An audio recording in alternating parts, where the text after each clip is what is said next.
Pada kesempatan kali ini, kita akan mempelajari materi tentang cerita anak.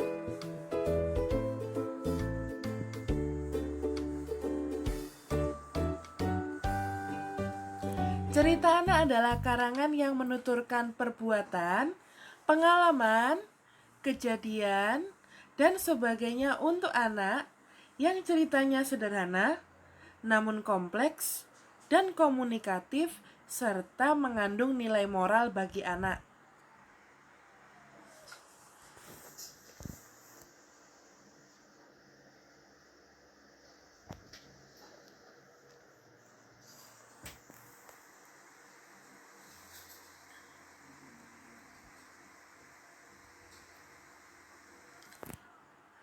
Cerita anak memiliki unsur-unsur cerita.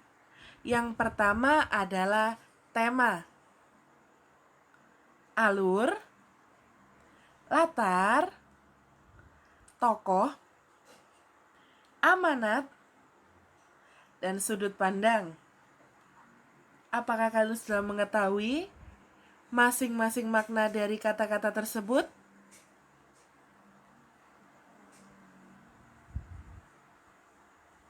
Tema. Tema adalah ide pokok yang menjadi dasar utama dari suatu cerita.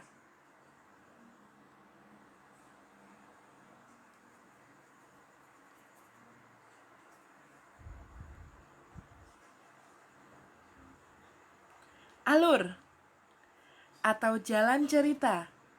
Pada suatu cerita, alur dibedakan menjadi 3 jenis. Yang pertama ada alur maju, yang berarti cerita tersebut dimulai dari awal hingga akhir, dari tokoh tersebut kecil hingga tokoh tersebut dewasa. Yang kedua adalah alur mundur. Alur mundur di sini maknanya adalah cerita tersebut menceritakan tentang masa lalu tokoh atau biasa dikenal dengan flashback. Dan yang terakhir adalah alur campuran, di mana memadukan antara alur maju dan alur mundur. Selanjutnya adalah tokoh. Tokoh adalah pemeran yang terlibat pada konflik dalam suatu cerita. Tokoh dibagi menjadi 3 jenis. Yang pertama adalah tokoh antagonis atau tokoh yang menentang jalan cerita. Biasanya tokoh antagonis memiliki sifat dan sikap yang tidak baik, atau biasa kita kenal dengan tokoh yang memiliki sifat yang jahat. Yang kedua adalah tokoh protagonis. Tokoh protagonis adalah tokoh yang sejalan dengan jalan cerita, atau biasa kita kenal dengan sebutan tokoh yang memiliki sikap dan sifat yang baik. Dan yang ketiga adalah tokoh tritagonis atau tokoh netral. Mengapa disebut netral? Karena tokoh tritagonis tidak memihak antara tokoh antagonis dan tokoh protagonis.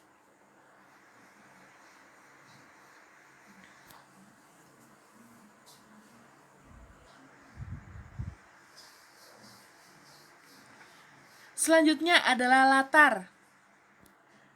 Latar adalah tempat terjadinya suatu konflik pada cerita.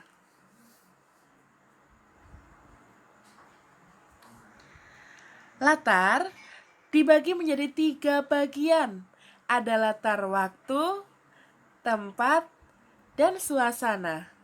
Bisakah kalian memberikan contoh untuk masing-masing latar tersebut?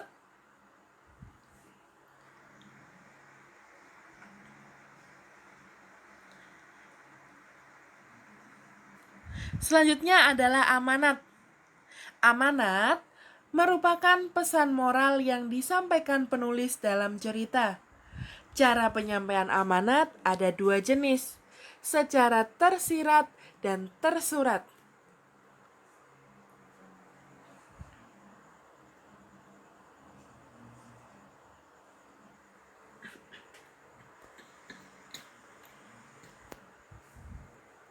Dan yang terakhir adalah point of view atau sudut pandang. Sudut pandang dibagi menjadi 4 jenis. Yang pertama adalah orang pertama pelaku utama. Selanjutnya, orang ketiga serba tahu. Orang pertama pelaku sampingan dan orang ketiga sebagai pengamat.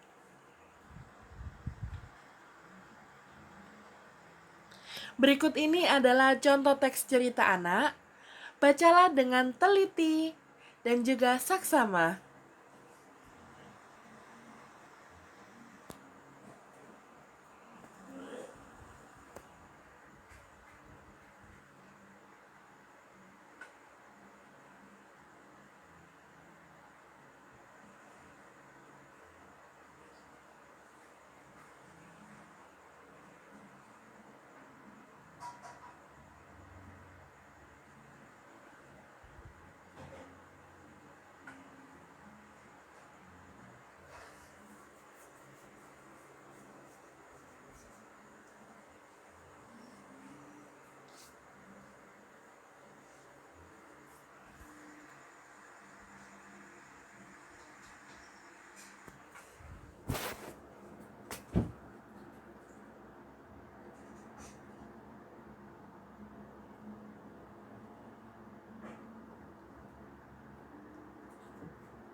Setelah membaca cerita anak tersebut, kerjakan latihan soal berikut dengan tepat.